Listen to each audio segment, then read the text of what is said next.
Our main program today is going to be a very special honor. It's to hear from Doug Johnston. He's the president and founder of the International Center for Religion and Diplomacy, which uses faith-based diplomacy to resolve conflict and promote interreligious understanding.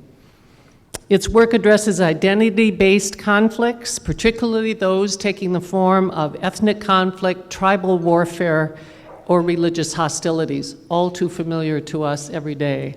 By linking religious reconciliation with official or unofficial diplomacy, the Center's goal is peacemaking that minimizes military intervention. The Center has projects in Afghanistan, Iran, Kashmir, Pakistan, Saudi Arabia, Sudan, and the United States. Dr. Johnston is a graduate of the U.S. Naval Academy, and he holds a PhD in political science from Harvard University. He formerly served as Deputy Assistant Secretary of the Navy and as Director of Policy Planning and Management in the Office of the Secretary of Defense. He's taught courses in international security at Harvard, and he was the founding director of the university's executive program in national and international security. He's the author of several books on foreign policy, and at 27, he was the youngest officer in the Navy to qualify for command of a nuclear submarine. Lots of credentials. Welcome to our podium.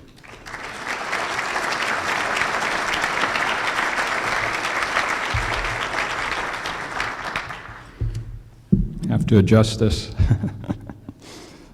Thank you very much, Laura, and thank you all for giving me this opportunity to talk to you today. It's wonderful to be back in God's country and to see so many old friends like Tom Hayward, Herb Bridge, Mike O'Byrne.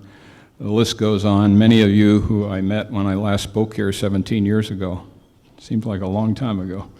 Anyway, what I'd like to do today is to talk to you a little bit about something called faith-based diplomacy, but let me give you a bit of a strategic backdrop to start with. For about 25 years now, defense planners in the Pentagon have been wrestling with the challenges of what's called the asymmetric threat. For those of you who are not familiar with that term, it really connotes an attack by creative, unconventional means that a disadvantaged opponent will effect against a more powerful adversary, much like bin Laden did on 9/11 to rock this country back on its heels. Well, in response to that, the planners came up with a concept called irregular warfare, which calls for a much tighter integration of defense, diplomacy, and development. And that's all to the good. But it is sadly the case that there's not enough money in Western treasuries to protect any country from the full spectrum of possible asymmetric threats. And I think what you really need is an asymmetric counter, one that gets at the ideas behind the guns. That sounds reasonably straightforward, but it's made more complicated by the religious nature of those ideas, which is not good for the United States, because it's been very apparent from our involvements in Iraq and Afghanistan, we have very little ability to deal with religious differences in a hostile setting. Nor do we have any capability for countering demagogues like bin Laden or before him Milosevic, who manipulate religion for their own purposes. And I find it supremely ironic that here we are, one of the most religious countries on the face of the planet, and yet we're so at sea when it comes to dealing with these religious imperatives. Understandable, though, when you consider the fact that in the wake of World War II, our overriding challenge was containment of the godless Soviet Union. So religion didn't need to be at the table, and our policymakers simply don't know how to deal with it. But the reasons for it are several. First is we've allowed our separation of church and state to serve as an excuse for not doing our homework to understand how other religions are informed by what their political aspirations are. We just don't know how religion informs what they do. Secondly, we have been long committed to the rational actor model of decision making, in which non-rational factors like religion are excluded. And then finally, really relates to the political ambiguities surrounding separation of church and state, in which so many of our political and military leaders are frankly intimidated from dealing with the religious dimensions of the threat that they're dealing with. And you add to all this the looming specter of the possibility of the marriage of religious extremism with weapons of mass destruction, and it just drives home the urgency of the need to fill this gap. Well, one approach that has shown unusual potential and promise is this business called faith-based diplomacy. Now, what is it? Well, at the macro level, it simply means incorporating religious considerations into the practice of international politics. At the micro level, it means actually making religion part of the solution in some of these intractable identity-based conflicts, such as Laura referred to. And if you want to go into greater depth, the book that was mentioned, Religion, Terror, and Error, the subtitle of which is U.S. Foreign Policy and the Challenge of Spiritual Engagement, goes into it in some depth. I'd like to just take 1 minute to read 2 sentences from the foreword by retired Marine Corps General Anthony Zinni, who used to be the Commander-in-Chief of the Central Command, which is fighting all our wars overseas, and was later Special Envoy, U.S. Special Envoy to the Middle East. Here's what he says. He says, "This is a visionary approach that goes beyond the whole of government effort and which expands the current definition of smart power. From my 2 decades of experience in the Islamic world, I'm convinced that the vast majority of Muslims would embrace this approach as a means of clearly expressing their beliefs and enabling them to understand ours." What the book really is, it's a how-to book. It's how to incorporate religious considerations into the practice of U.S. foreign policy. It gives structural alternatives for State Departments, things like that. But it's also how to move beyond the rational actor model to a process that accommodates not only non-state actors but non-rational factors like religion. And in the process, we look hard at existing capabilities that could be usefully redirected to come at this problem of religious extremism, and also at new capabilities that are needed to totally fill out the picture. Among the latter is something we call organic suasion, which means promoting peace from within. And I'd like to just share with you a little bit about the work we've been doing in Pakistan that does exactly that. For 7 years, we've been on the ground there reforming the madrasas, the religious schools that gave birth to the Taliban and other nefarious groups. But in terms of history, back in the Middle Ages, these schools were the absolute peaks of learning excellence in the world. They were without peer as institutions of higher learning. It was only European exposure to them that led to our own university system. And you would be astounded at the traditions and norms in academe that trace their roots from the madrasas.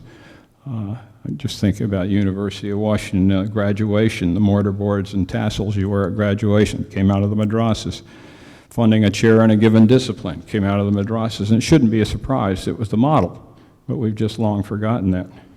And sadly, under the influence of British colonialism and fearful of losing their Muslim identity, the madrasas purged themselves of all subjects that were deemed to be Western or secular in nature, to the point where the vast majority today are about rote memorization of the Quran and the study of Islamic principles. Now, our goals there have been twofold. One is to expand the curriculums to include the physical and social sciences, but with a very strong emphasis on human rights, particularly women's rights, and religious tolerance. And furthermore, to transform the pedagogy to create critical thinking skills in these students. You know, in these tradition-bound tribal cultures, there's very little room for creative thinking. So they don't get it. And what happens is you'll have these youngsters that graduate from madrasas and they've memorized it cover to cover. They don't know what it means. They've memorized it in Arabic. Their language is Urdu, but along comes the local militant to recruit them to their cause, and they have no ability to question or challenge. And that's why we want to get those critical thinking skills in there. Now, as of the last, this is 2 years ago, when we turned this over to an indigenous capability, we had engaged some 2,700 madrasa leaders from 1,600 different madrasas. Sounds like a lot, it's not. There's 20,000. But all the ones we did were in the most radical areas. So we're very convinced that we've got enough momentum to take this across the total country. Now, why did we succeed where everybody before us had failed, particularly the government of Pakistan? There were 4 reasons. One was ownership. We did this in such a way that the madrasa leaders felt it's their reform effort and not something imposed from the outside. And incidentally, over there, we use the word enhance rather than inform, and that works very well in light of their history. Second is we inspire them with their own heritage, not only of the schools themselves, but going back to the early days of Islam, when many of the pioneering breakthroughs in the arts and sciences took place under Islam, including religious tolerance at a time when Christianity was woefully intolerant. And the more they hear this, we don't overdo it, but the taller they walk, and they start to internalize it and thinking, hey, maybe we can do better too. Third, and I think this is probably the most important of the 4, is that we ground all suggested change in Islamic principles so that they can feel they're becoming better Muslims in the process. And finally, we operate from a posture of total humility, driven by our awareness that it was the United States was very complicit in planting the seeds of jihad in the madrasas in the first place. We wanted to grow holy warriors to evict the godless Soviets out of Afghanistan. So the Soviets left, we left, and now we come back and they're doing what we trained them to do. They've just changed targets. And if any of you in the audience have not seen the movie or read the book Charlie Wilson's War, you should, because it gets it just right. So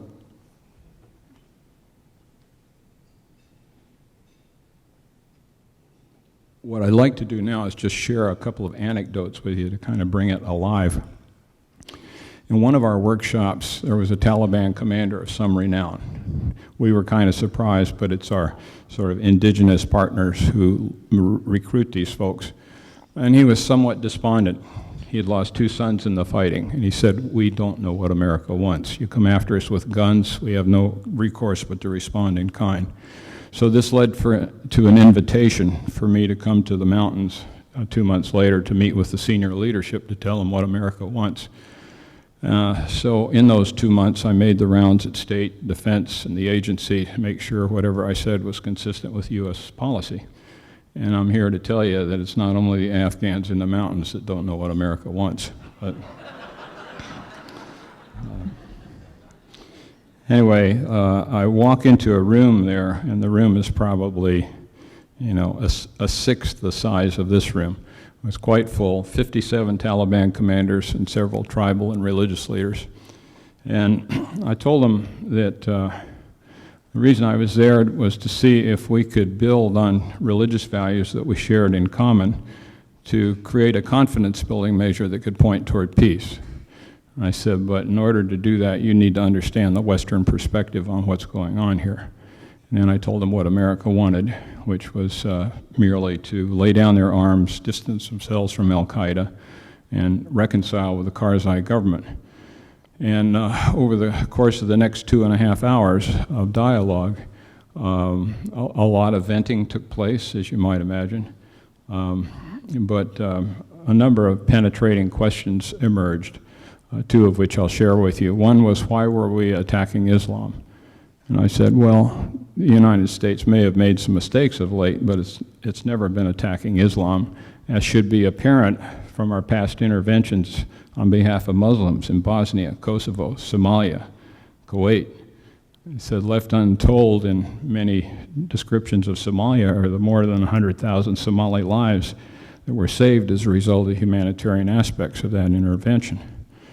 And they also wanted to know what the American people wanted. With that, I breathed a sigh of relief. It meant they were still cutting us a bit of slack, even though we had re-elected the administration that was causing their problems.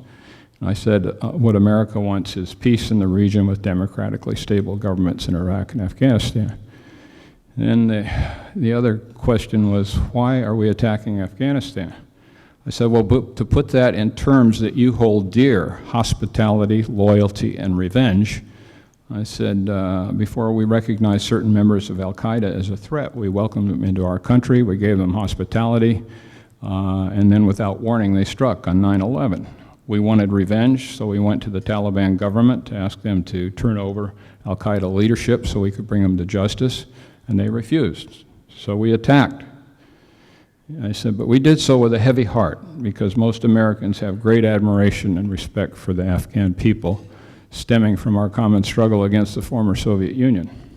And I said, furthermore, it's important for you to recognize that some of your tribal leaders are now banding together against al-Qaeda because they violated your hospitality.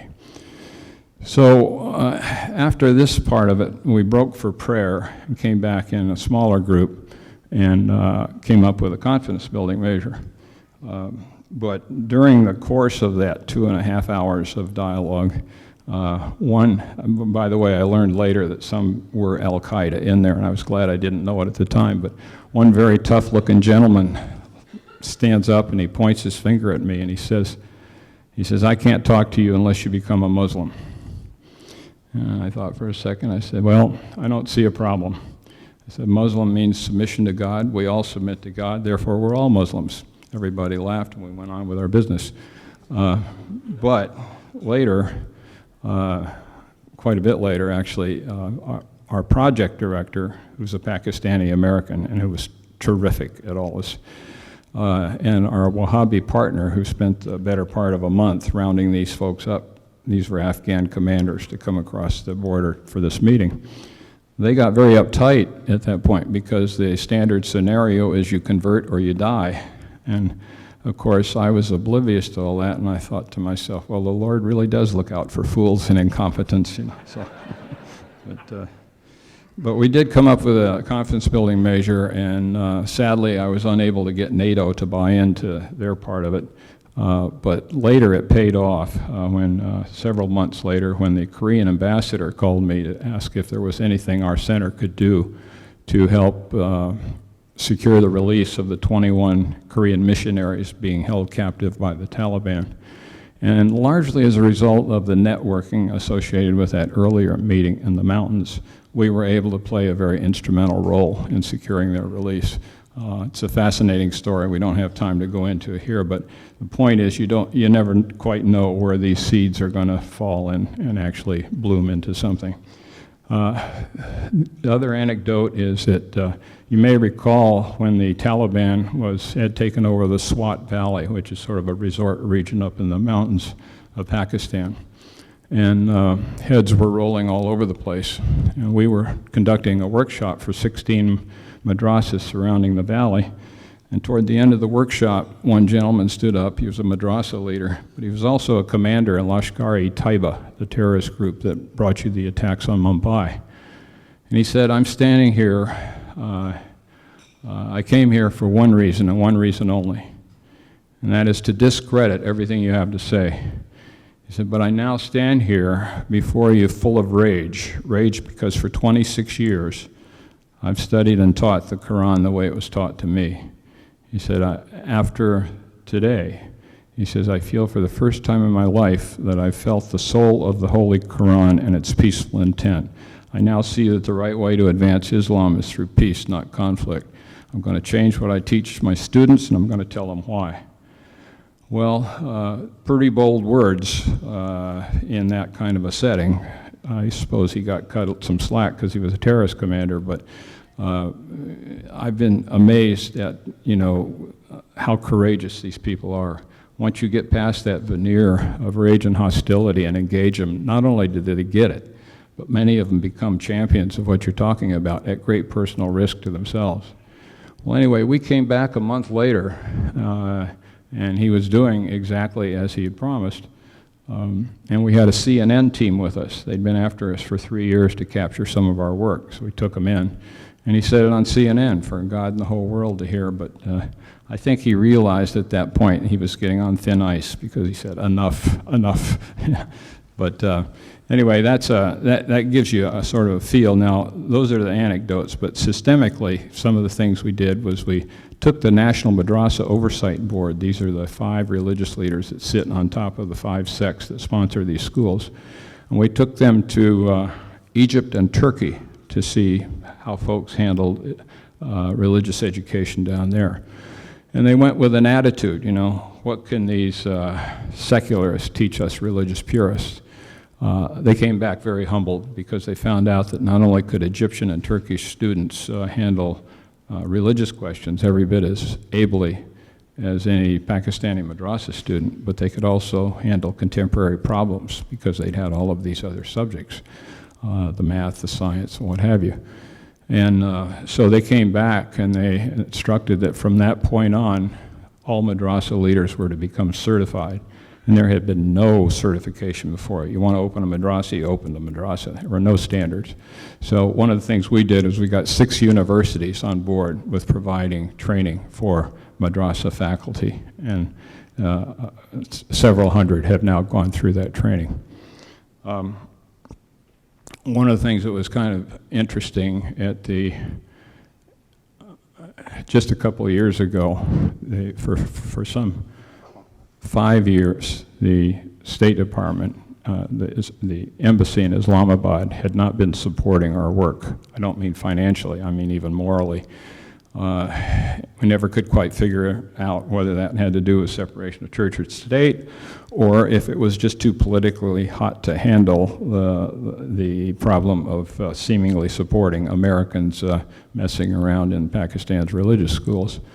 For whatever the reason, a contingent from state came over 2 years ago after this long period, and these were the countering violent extremism folks. And they said, we want to build our strategy around your work. So I thought, hallelujah. And so at about that same time, I had taken our project director and set him down. I said, his name was Azhar Hussain, we called him Ozzy. I said, Ozzy, I don't want to ever mention our center's name in Pakistan again. I said, we're too widely known and we're too targeted.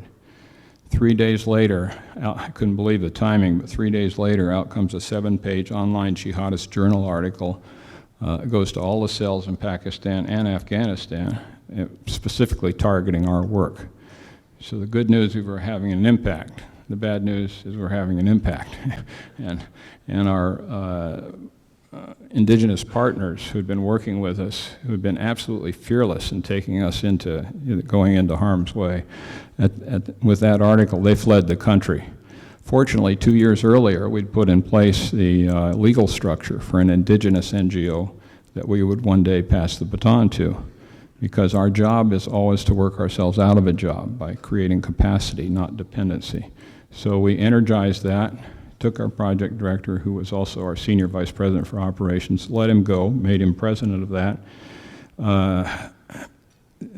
got some good space in a discrete location, got the State Department to put up $500,000 to support the project work, and we didn't miss a beat.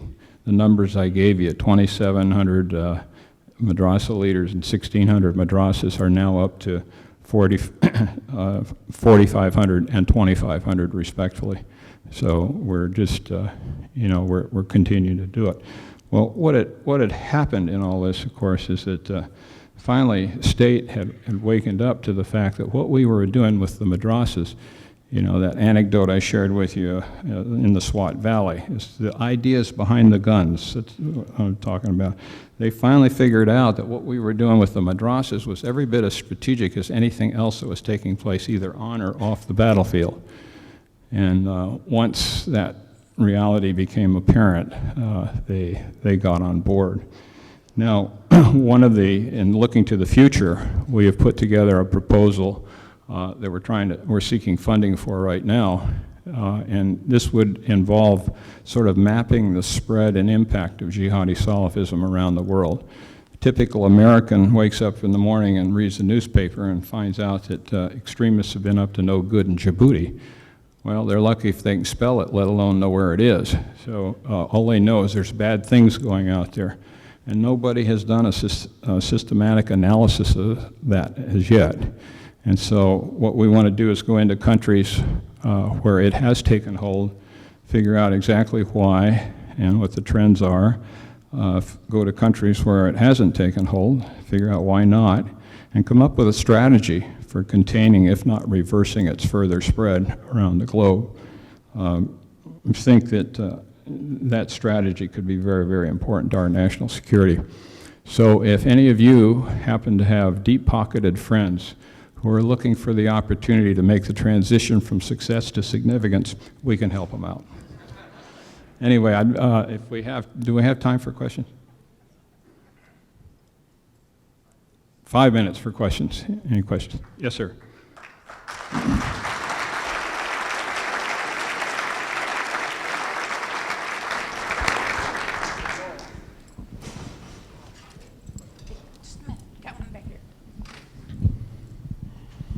I have two questions. Did Bergdahl help or hinder? And and what about Jerusalem? I didn't quite catch the first one. Were you asking about the release of Bergdahl? What my opinion of it is? I think, and others might override this, that our commitment to bring our guys home is something that every soldier and sailor takes comfort in. And that's without qualification. If we can get them home, of course you want to be smart about it, and the question is whether we pay too high a price. And I don't know, and I think only time will tell if that's so. But I do think that the fact of going after him, regardless of how he came into captivity, is probably very important and should be honored. As far as Jerusalem goes,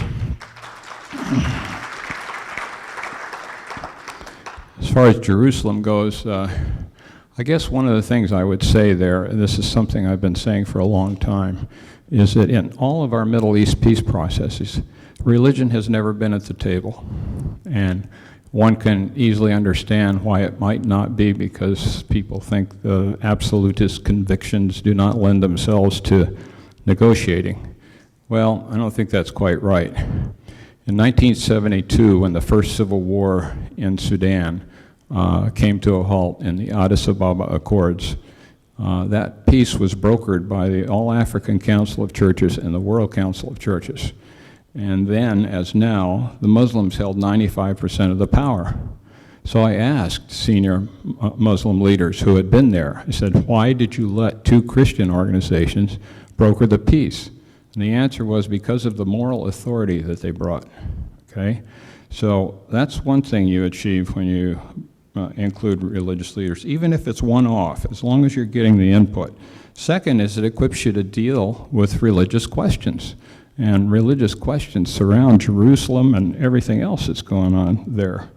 And then finally, if you want whatever political settlement that emerges to be lasting, have a lasting impact, you darn well better have the religious leaders feeling some ownership in the process, because they can make you or break you with their unrivaled influence at the grassroots level.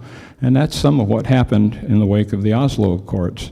You know, it's a sort of an agreement among elites, but if you don't get the grassroots on board, you might as well save yourself the trouble.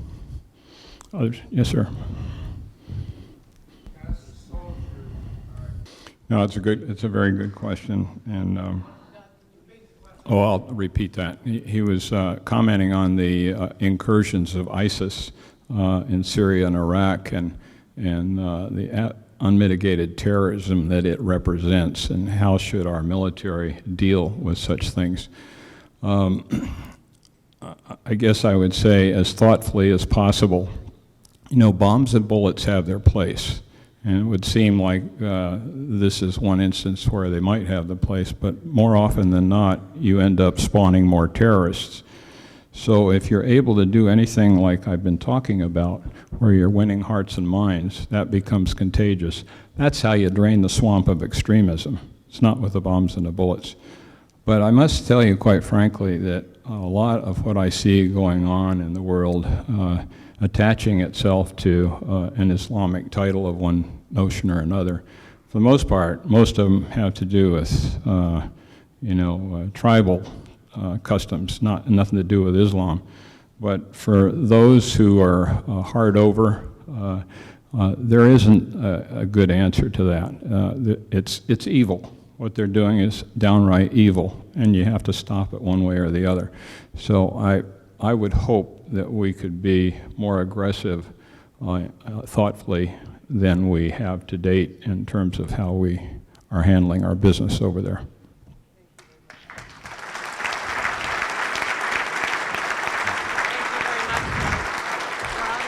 We're down to buy that book. Oh, you are? Okay. Thank you so much. Thank you very much. The book is for sale in the lobby, and I believe Dr. Johnston will sign that for us, so stop by at the desk following this. Seattle Rotary Online is made possible in part by a grant from First Choice Health, working with the Washington Health Information Collaborative to use technology to bring better health care to patients throughout the Pacific Northwest. First Choice Health.